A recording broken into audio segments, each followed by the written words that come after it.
gotta just chat. Everybody chat too much. Gotta move on the low and do shit alone. Everybody chat too much. Yeah, everybody chat too much. Chat them, I chat them, I chat too much. Oh yeah. Did you guys all watch Supercell?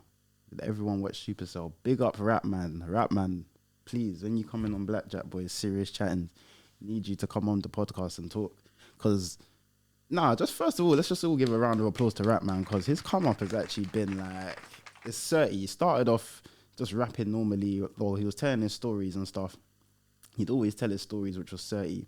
And then Shiro's story just blew up to another level. This is 2018. This is when Cadet was still alive. Rest in peace, Cadet, because Cadet used to be in Shiro's story. So Rapman's been doing this storytelling thing for time. He's been doing it for over a decade. But it was Shiro's story that propelled him. When he done Shiro's story with the man them on the wall, I literally, sorry for calling them man on the wall, I just forgot their genuine names, innit? When he done that with the man them on the wall, it blew up because it was sick. Like the production, the thought put into it, the bars, like it was sick. He's done his thing with that guy R.A.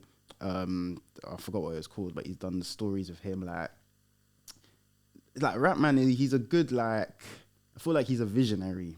Obviously, it would be better if he was here to discuss this, but I feel like he's a visionary. Like, this is why it was such a natural transition for him to go into TV shows and movies, because the way his mind works, it's like the way he sees music, he sees it in a way that he's genuinely painting a picture. Like most rappers, including myself, like when I try and make music, not saying I'm some rapper, but you know what I mean? Most rappers, the way you rap or you tell a story, you're touching on certain things, like you're getting, it's like streams of consciousness. You're getting bits and I did this, I got a chain, I went there, I met this girl, I done this, I went to this country, I got 100 racks, like, and you're just putting it together in a song and you're trying to make it coherent. Sometimes not even coherent. Like a lot of these mumble rappers are not even coherent. It's just and then you do that on a beat with a little bit of a melody and it can come out sounding all right, innit? But Rapman has always had a coherent way of rapping. That's why he's called Rapman. Always had a coherent way of rapping. So you literally have to rate that. I can't lie. Obviously, we know he produced Blue Story. Good film. I enjoyed it. Obviously, Blue Story, it was a good film. Watched it like once, maybe twice. Don't think I watched it twice, but I watched it once or twice. Good film. Wasn't like groundbreaking, but it was groundbreaking because of who done it in the culture. Do you get what I'm trying to say? But I'm happy that with Supercell, after teaming up with Jay-Z and all these man there, he's gone down another path. Like, it's no more of this gang. Obviously, we know Taser was in there or whatever, but it's no more of this gang, like gangs of London. Like, these guys in South London want to stab up these guys and then we're going to make a film about it. Like, this was actually an original production.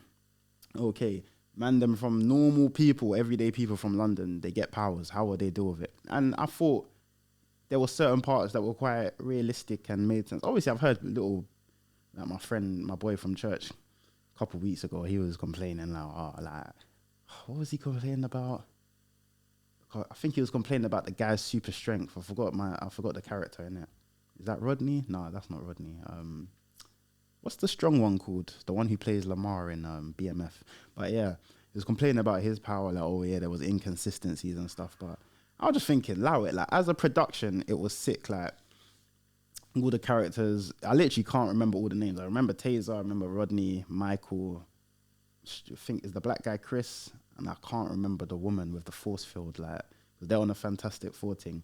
But yeah, it was good. It was quite a nice fleshed out story. Definitely want a part 2, a season 2. That definitely needs to be in the works. The powers it was like generic powers, which is good. It doesn't need to be anything over the top in it. Like, it was good that it was some super strength, super speed, telekinesis. What was the other one? Turn invisible. And then Michael had his little controlling time. Michael was actually a bit OP when you actually think about it. Anyone who can control time or manipulate time is a bit too OP for me. Like, I don't like that. I used to discuss this with my boy, one of my boys, talking about time traveling. But I'm a big believer in the butterfly effects. That's why things like when people be like, oh yeah, I want the ability to time travel and all this and go back to the past and go to the future. I'm like, don't really know what you're asking for because, well, maybe you do, innit? Because I guess, like, say there was a tragedy where your whole family died, God forbid, and then you could go back and stop that. You don't care what else that affects. You're going to go back and stop that. Fair enough, innit? But I'm saying in regards to, say if you're 18 and you want to go back to when you're 16 and redo your GCSEs, and instead of getting a C, you want to, you know, all the answers to get an A now, and because it'll put you in a different position when you come back. You don't know how that butterfly knock-on effect of you going back and doing whatever you done or cheating the system or whatever is actually gonna can mess up other things. Even if you are in a better position, you personally, which I guess that's what most people care about, you don't know how that butterfly effect can affect other things. So let me actually make an example. So say for example, because butterfly effect is little things that you wouldn't notice. Say for example, there was a guy on the train, he was reading the newspaper about someone who got hit by a car, and then what do you call it? Yeah, someone, he found a newspaper on his seat, picked it up, saw something about someone getting hit by a car.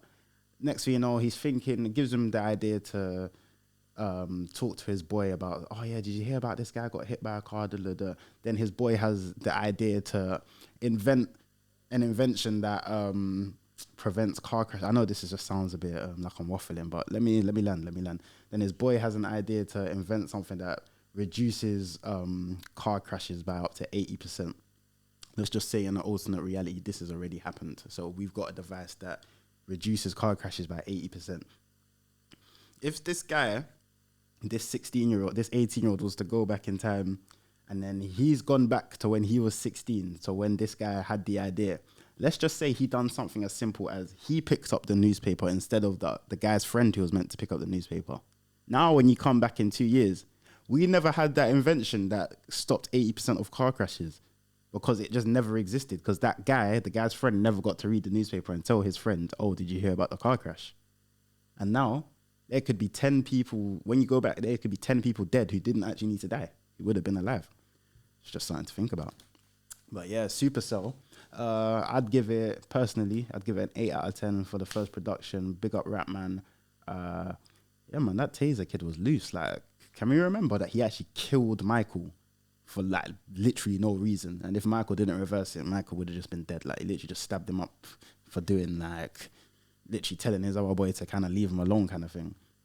The Taser was a loose screw. I understand why these GMs and stuff want invisibility. Like, I even heard Horrid One in his little like street interview say that he would have invisibility. And seeing the way Taser was moving, I was like, I guess it does actually make a bit of sense. It makes sense. If you're doing a bookie, if you're involved in bookie things, it makes sense that you want to be as least visible as possible. Big up Digger D, Free Digger. He had his scene in Supercell. That was quite good. He was literally just himself, down to the colours. I was like, bro, you can at least let man flag green or something, like change something. Man was literally blue woo, like literally Digger D. Like, he was literally Digger D. He was wearing blue, talking like Digger.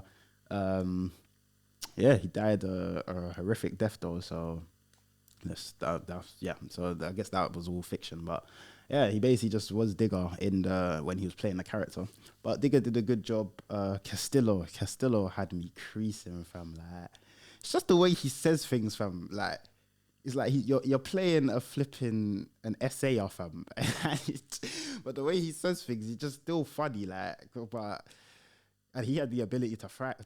I was even like, rah, man's even got the most unrealistic ability out of all of them. Like, I don't know how changing your souls will give you the ability to fly, but that's one thing.